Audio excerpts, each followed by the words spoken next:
안녕하십니까, 김종호입니다. 김종호 부동산 TV 제402회 방송을 시작하겠습니다. 오늘의 방송 주제는 핵심 변수의 방향에 따른 집값 시나리오, 이런 제목입니다. 좋아요, 구독, 알림을 눌러주시면 더 좋은 방송으로 보답하겠습니다. 감사합니다. 부동산 신정보를 전해드립니다. 조선일보의 김신영 기자가 5월 29일 보도를 했습니다. 물가, 성장, 환율, 부동산 어디를 보나 갈 길이 명확하다.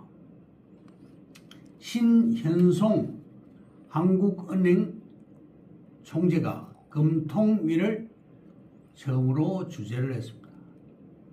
지난달 취임한 신현송 한국은행 총재가 처음 주재한 금리 결정 금융통화위원회를 연후 기자 간담회에서 조만간 기준 금리를 올리겠다는 의지를 선명히 드러냈습니다.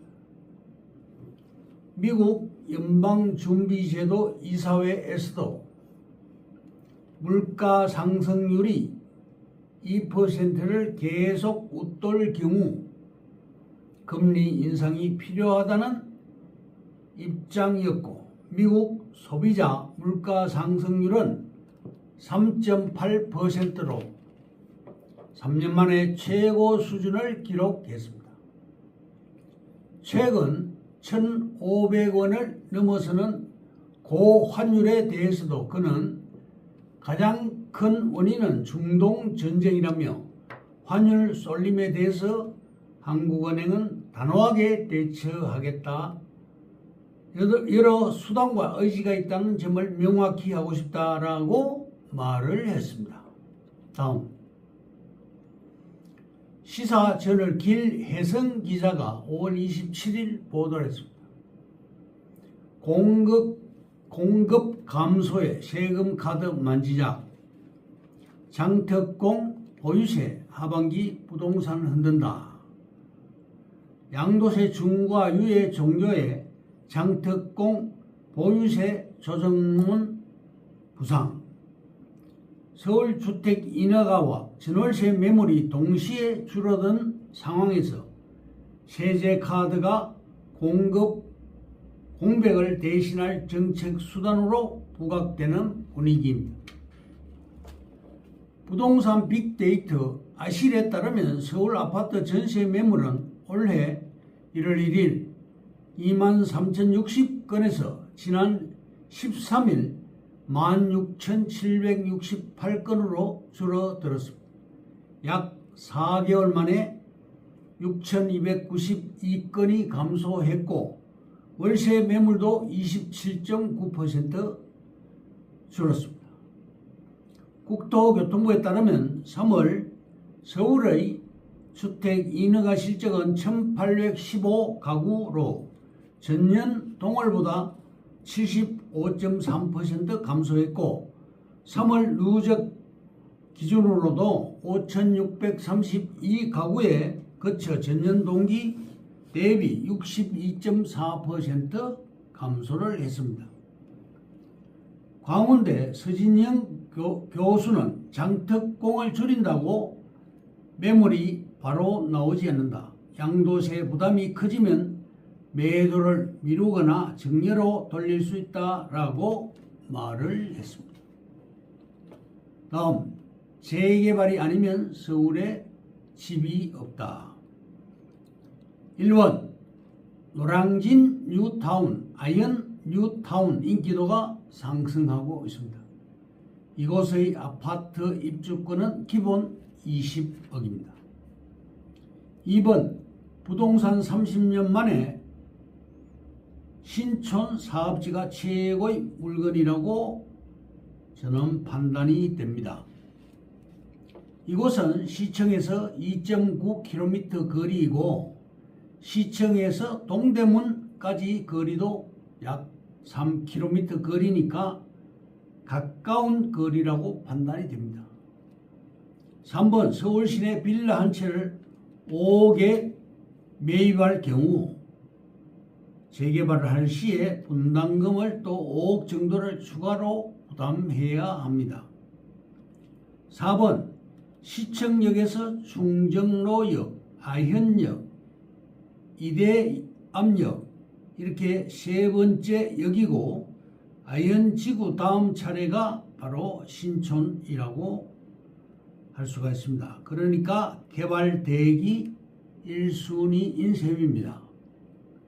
5번 서울 시내 10억짜리 아파트가 없지요. 강남 아파트는 30억에서 50억 정도 가격입니다.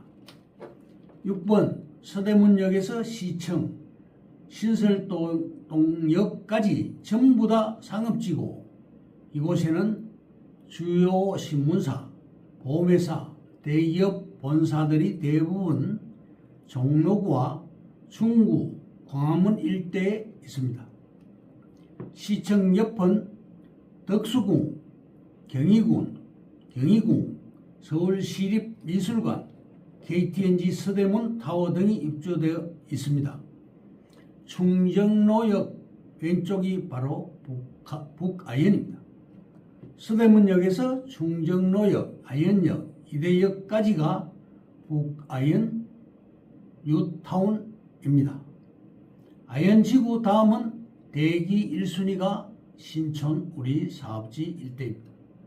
7번 종로구 왼쪽이 마포구 용산구고 오른쪽이 성동구 광진구입니다.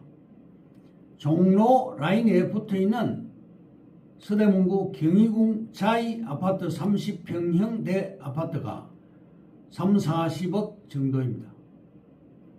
경희궁 자이 아파트 맞은편 빌라촌은 재개발 대상지인 것입니다. 8번 서울시는 직주락 위주로 개발을 하겠다.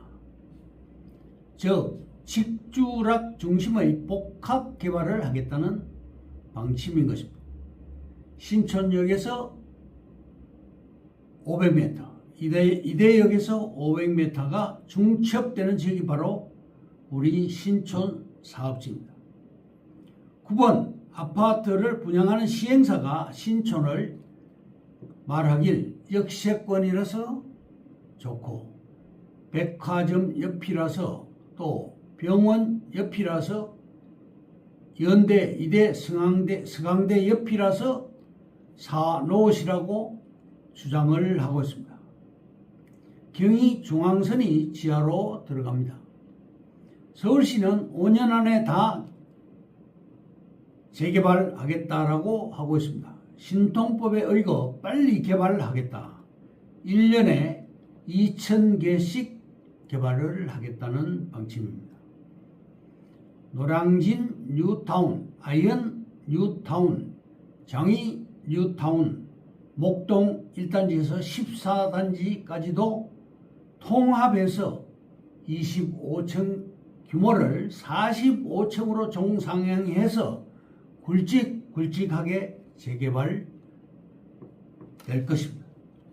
결론적으로 신촌에 3억을 투자해서 30억짜리 아파트를 받을 수 있다면 도전해볼 만한 가치가 있다고 생각합니다. 그러면 오늘의 방송 주제인 핵심 변수의 방향에 따른 집값 시나리오에 대해서 한번 알아보겠습니다. 첫째, 세금으로 집값 잡지 않겠다. 1번, 이는 작년 4월 여당 대선 후보 캠프의 핵심 관계자가 사무실 화이트보드에 적어둔 캐치프레이즈였습니다. 2번, 집값 안정을 목표로 양도세, 종합부동산세, 취득세를 대폭 인상하고 임대차 3법 등 각종 규제를 앞세웠던 문재인 정부의 정책을 되풀이하지 않겠다는 의지의 표현이라고 할 수 있겠습니다. 여당 후보의 대선 공약집을 살펴보면 부동산 세금에 관한 언급은 거의 없고 재건축 재개발, 규제 완화, 유휴 부지 개발 등 공급 확대의 방점이 찍혀 있었습니다. 3번 부동산 정책에 있어서 지금까지의 민주정부와는 다를 것이다. 최근 발표된 6.27 대출 규제에서 문재인 정부와 유사한 부분은 바로 재건축 재개발에 대한 인식입니다. 이번 6.27 대출 규제에서는 이와 정반대되는 인식이 드러난다는 것입니다. 대출 한도를 적용할 경우 자금 동원 여력이 부족한 수요자는 청약이 어려워지면서 여건이 악화됩니다. 4번 어차피 유동성은 확대될 수밖에 없습니다. 5번 중장기적으로 가격이 내려가기 어려운 구조입니다. 둘째, 핵심 변수의 방향에 따른 집값 시나리오. 1번 다주택자들이 덩치를 줄이고 똑똑한 한 채 중심으로 포트폴리오를 재편할 경우 매물 소화가 원활한 상급지와 매물 적체가 심화되는 중하급지 간의 격차는 더욱 벌어질 수 있습니다. 2번 2020년에 이어 2024년 전세 물건들이 임대차 시장에 다시 풀리게 됩니다. 2026년 전세가의 경우 급등보다는 상승 가능성에 무게를 두는 것이 타당합니다. 전세자금 대출 규제는 전면적인 DSR 반영보다는 총액 한도 제한 방식이 선택될 여지가 큽니다.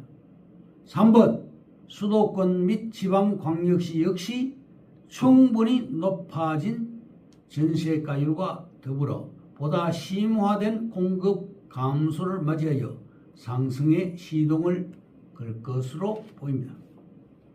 4번 가장 중요한 핵심 변수들의 방향성은 이재명 정부의 다주택자 규제에 대한 입장이고, 만약 전방위적인 규제 강화가 이뤄질 경우 임대사업자 매물이 시장에 출회되겠지만 똘똘한 한 채 선호 현상이 유지되거나 강화되면서 서울의 양극화 현상은 쉽게 해소되지 않을 것입니다.